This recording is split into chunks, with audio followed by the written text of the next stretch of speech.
juga akan berkurang dibandingkan secara keseluruhan jumlah angkatan kerja. Hal ini terlihat dari output produktivitas rendah dan sektor usaha mengalami kesulitan untuk berkembang karena faktor kebijakan pemerintah pusat dan daerah yang populis dilatar belakangi pertimbangan politis. Relatif rendah, karena kurangnya pendidikan yang dimiliki oleh setiap tenaga kerja. Sesuai dengan artikel yang ada, bahwa Harijaya selaku Wakil Ketua Umum Kadin Indonesia meminta agar pemerintah meningkatkan kualitas tenaga kerja melalui pendidikan dan juga pelatihan.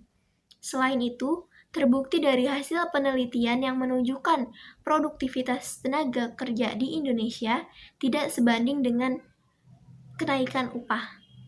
Bukti lainnya dari data BPS bahwa jumlah tenaga kerja di Indonesia per Agustus pada tahun 2013 sebesar 118,19 juta dan pengangguran sebesar 7,39 juta atau 6.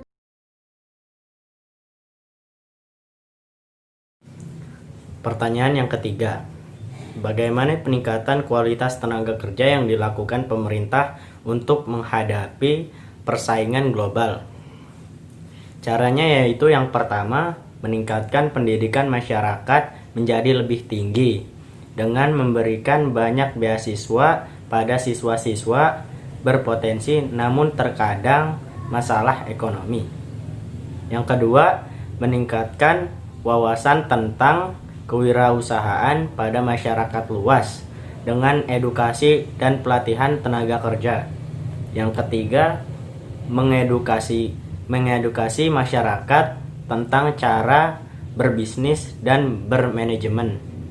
Yang keempat, menciptakan tenaga ahli dan yang berpendidikan.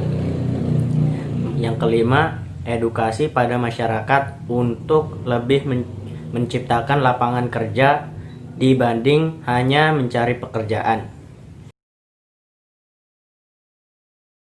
Individu masyarakat, contohnya seorang tamat SMA atau SMK yang kondisi ekonominya menengah atas, sebaiknya mengambil kesempatan untuk masuk universitas dengan pertimbangan 1.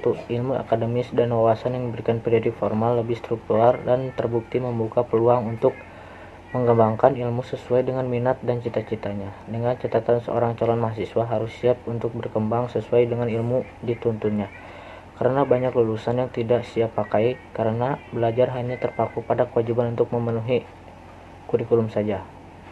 2. Jenjang pendidikan formal membeli referensi yang baik yang pasti tentang peluang untuk mengaplikasikan ilmunya, atau tentunya tergantung dari presentasi yang diraih nantinya. 3. Dengan standar kemampuan yang menengah ke atas, tentunya tidak susah untuk menyesuaikan diri dengan kondisi profesi karena dapat menumpuk keahlian juga dengan mengambil program pendidikan non formal berbagai dengan program pendidikan formal yang dijalaninya. Sedangkan untuk ekonomi lemah dan tamatan SMA atau SMK tentunya bukan tidak cocok untuk menjalankan kuliah, tetapi akan lebih mengambil peluang untuk menambah keterampilan dan jenjang pendidikan informal yang berbasis keahlian, biasanya 1-2 tahun. Kemudian terjun ke dunia kerja, tapi dengan demikian dapat menambah kemampuan untuk kembali melanjutkan kuliah. Dan dengan level pekerjaan yang sudah dijalaninya selama 2 atau 3 tahun, rasanya standarnya akan sama dengan tamatan kuliah yang baru masuk nantinya.